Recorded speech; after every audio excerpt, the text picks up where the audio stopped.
In this video, I will show you how to use ChatGPT personalization settings. First, launch open ChatGPT on your device. Make sure to log into your account. Now tap on these two lines. From here, tap on your profile icon. Now look for the option of personalization. You will find it under My ChatGPT section. Select that.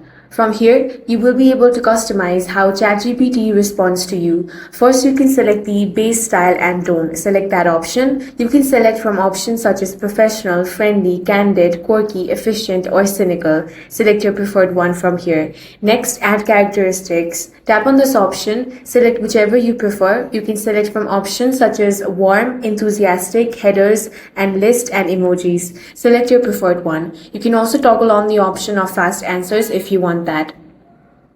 Finally, you can add in custom instruction over here. You can share anything else you'd like ChatGPT to consider in its response. Type it in over here. In this way, you can use ChatGPT personalization settings. If you found this video useful, make sure to hit the like button and subscribe for more videos like this.